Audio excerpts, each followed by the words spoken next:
this guy's an idiot on drugs or something. I was taking down the tent one time, and a kid came out to me. I was at Yamaha, and he said, "What? What's your problem, Pookie?"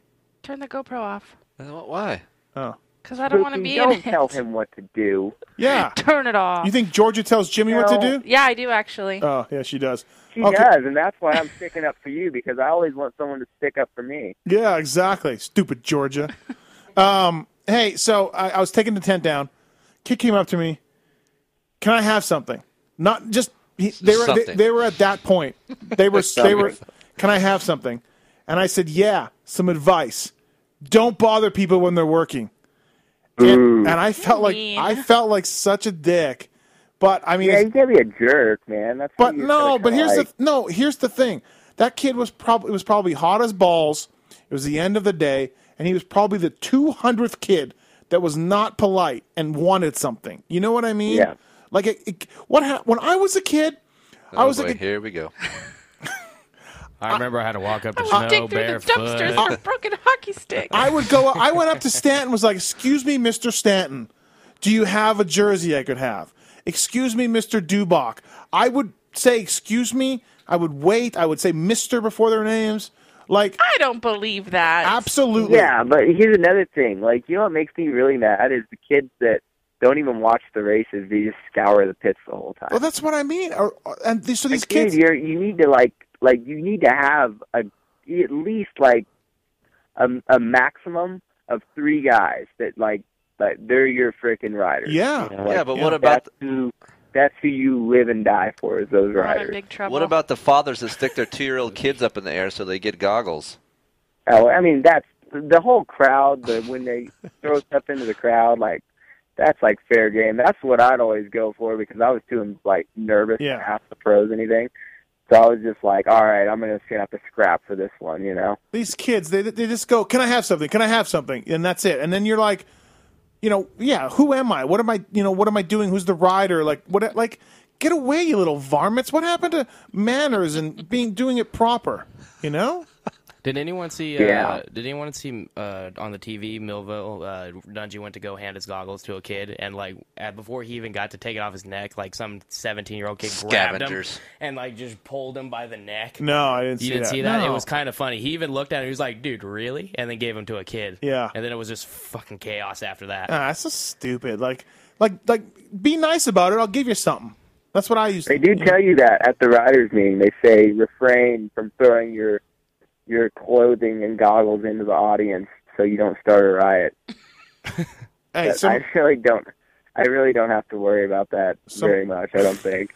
I think that applies to a very few people, select people at the writers' meeting. Maybe if Sinjin was there. Someone in the chat room says you also have an ass for days. Oh, that's true, actually. Like Jen Kenyon.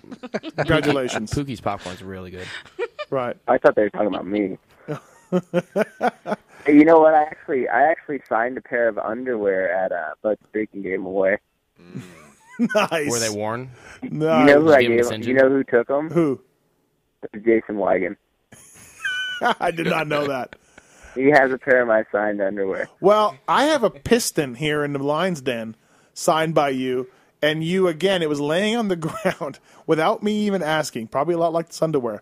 You took this piston, you signed it, and you gave it to me and said, "Here you go, kid." And I still have it. That's sweet. Sitting right there. So there you go. Right. Like you were just a giver. Wygan getting the underwear is creepy, though. I was signing socks at Bud's Creek.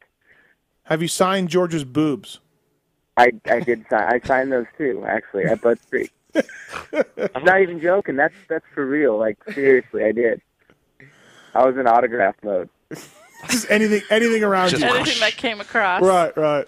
You know you can't stop me when I'm in autograph mode. Hey, you're going to go in and meet Moser, and you're going to meet his wife, and his wife is just the nicest woman ever.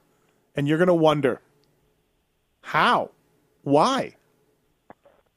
I know, I'm scared right now outside of his house.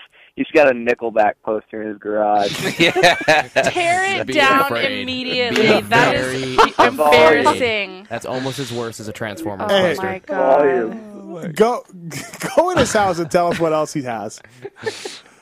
Do a full report. All right, I'm gonna go to his garage real quick. Okay, yeah, do that. Nickelback. Hey, if he's wearing the Andrew Short pajamas when you open the door, run away. All right. He's got a let's see. He's got a station wagon. Woody. That's his Woody. Wood grain with spoked out hubcaps and snowboards, road bike. Really, the Nickelback poster probably takes the cake. That's what jumps out. Look at this autograph. No, photograph. Sorry. Look at my photograph. Yeah, that's about it. Is that really butt rock? What? Nickelback's butt rock? Is that what that is? It's a bunch of... Anybody?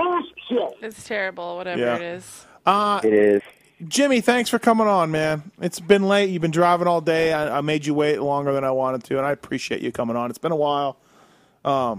Like to get you. Hey, after Utah, would you be coming down this way? Yes, because on the way back from Utah is definitely runs right through Las Vegas. No, you got to go south. You got to go to the 40 at some point. No, you don't.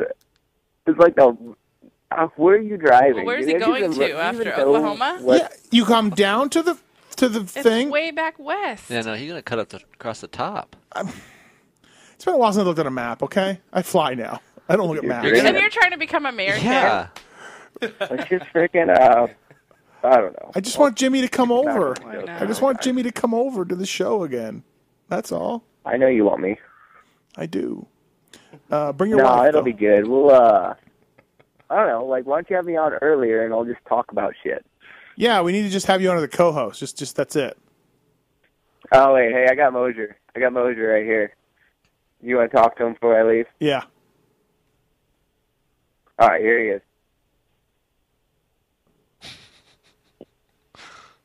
Great radio, bro. Moser. Yeah. Congratulations. You've become a media member. You vacation at your favorite rider's house. Now you have a pro rider and his brother staying with you. Congratulations. Am I an industry insider now? Is that how this works? I think so. I think you're an industry insider. Absolutely. Does this mean I can get a pass to Washougal? That's the real question. Wygant has you covered. All right. That's what I like to hear. At some point. Tear down your Nickelback poster in your garage. Immediately. There's a long story behind that, and I proudly display it in the garage. That guy's going down. So much proudly, but it's still displayed in the garage. How do you feel about having the great Jimmy Albertson staying in your bed? I honestly thought it was some sort of prank when they said they wanted to crash here, but then when I realized they were actually coming to the house, I had lots of preparations that had to be made immediately. I imagine your wife, like my wife, starts freaking out. Basically, she threatened me that if the house wasn't picked up and that the sheets weren't changed, that she was going to kick my ass in a bad way. That's a direct quote. When someone is staying here at the house, Pookie is in DEFCON 5 mode, cleaning up, you know? Yeah, so anyways, the crier came over and helped me clean. We're good. It's presentable. Crier. Looking forward to seeing you this weekend at Washougal. As am I. Moser's not drinking anymore, everybody, so he's looking forward to seeing both motos in its entirety. And remembering it? Staying awake and remembering them. And also Forrest Butler, the BTO Sports KTM manager and owner, is not going to be there. And he's legitimately worried about what Moser's going to cause problems this weekend. Fuck it. So... I mean, the possibilities are endless with Forrest away. So, I mean, I feel like I have some sort of responsibility to kind of stand in his shoes. Mm-hmm. Yeah, yeah. See if I can fill Forrest's shoes. I don't know those are big shoes to fill, but I'm definitely going to try. Yeah, no, I think you should try. Absolutely, I think that'd be a good move for you to just step right in. And I'm sure you're going to go say hi to Kenny at some point. Yeah, I'll definitely make my way over there. Maybe go tell him there's a guy out here probably flip me off for a BJ. There's exactly. You gotta make the rounds. Go say hi to Berluti. All right, Moser. Well, have fun with the Albertson brothers. Thanks for the. I got some guests. I got to entertain here, so I got to go. Thanks for the questions for the X-Brand Goggle tear-off segment. They're fantastic. I'll see you guys Friday. All right, sounds good, buddy. See you. Later. All right. Moser seemed didn't want to talk. Didn't you got Top Jimmy over at your house? Yeah. What? What's going on? Yeah, got Top Jimmy and Greg Albertson. Thanks to Jimmy, by the way, for coming on the show. Appreciate it. Pookie.